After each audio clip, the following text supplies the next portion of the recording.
তবে হ্যাঁ, অবনীর কথা শুনে বুঝতে বাকি রইল না যে এর পেছনের কলকাঠি অবনীর বাবা নেড়েছে। খুব কষ্ট হচ্ছে বুকের ভেতরে, ইচ্ছে করছে চিৎকার করে কান্না করতে।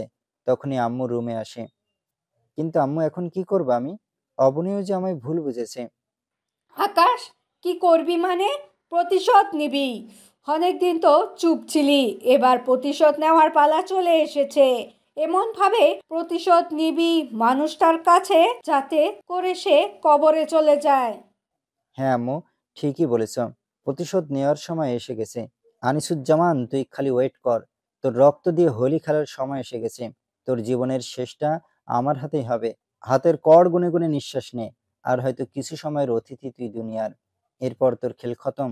তুই আমার হাতে গুটিবাজি করেছিস তো? এবার দেখবি আসল গুটিবাজি কাকে বলে। সেদিনই বুঝতে পারবি অপকর্মের ফল কতটা ভয়ঙ্কর হয়। সময়ের অপেক্ষায় বসে আছি, আর ভাবছি কিভাবে অবনীকে তার বাবার কাছ থেকে আমার কাছে নিয়ে আসব।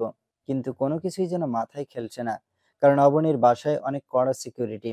তাদের মধ্যে দিয়ে গিয়ে অবনীকে তুলে আনা যাবে না। তবে চাইলে লোকজন দিয়ে সেটা আমি করতে পারি। কিন্তু অতিরিক্ত হাঙ্গামা আমি করব না, কারণ এতে দুই পক্ষেরই হেনস্থা হবে। তাই ঠান্ডা মাথায় একটা প্ল্যান বানালাম। আমার লোক যে আছে অবনীর বাবার বডিগার্ড, তাকে ফোন দিলাম। তার নাম রফিক। স্যার বলেন। রফিক, আমি কি বলি সেটা মন দিয়ে শোনো। অবনীকে যেদিন ওর বাবা কলেজে পাঠাবে, সেদিন তুমি আমায় ইনফর্ম করবে। আচ্ছা স্যার। আরো কি কি করতে হবে সবকিছু রফিককে শিখিয়ে দিলাম। আজ 1 সপ্তাহ ধরে সুযোগের অপেক্ষা করছি, কারণ আমি অবনীর বাসায় কোনো হাঙ্গামা করতে চাই না। 10 দিনের মাথায় রফিক আমাকে ফোন দিল। স্যার, ম্যামকে কলেজে পাঠিয়ে আজকে। ওকে, বাকিটা আমি দেখছি। তা ঠিক আছে, কিন্তু স্যার ম্যামের সাথে অনেক কয়টা বডিগার্ড নিযুক্ত করে দিয়েছে ম্যামের বাবা। রফিক, তুমি সেটা নিয়ে টেনশন করো না। তুমি এটা খুব ভালো করেই জানো যে আমি কত বড় খেলোয়াড়। জি স্যার। ওকে, তাহলে এখন রাখছি।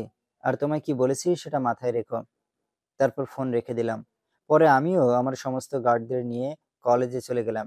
অবনীকে আজ তুলে নিয়ে আসবো। দেখি ওকে আমার থেকে এবার কি আলাদা করে। কলেজে পৌঁছে অবনীকে তুলে আনতে যাব, তখনই তার বাবার চেলাপোলা আমায় আটকায়। আমি আমার বডিগার্ডদের আগেই বলে দিয়েছি যাতে করে সবাই কোমরের মধ্যে মেশিন গুঁজে নিয়ে যায়। আর কলেজে গিয়ে যেন সবাই আড়াল হয়ে অবনীর বাবার লোকদেরকে টার্গেটে নিয়ে নেয়।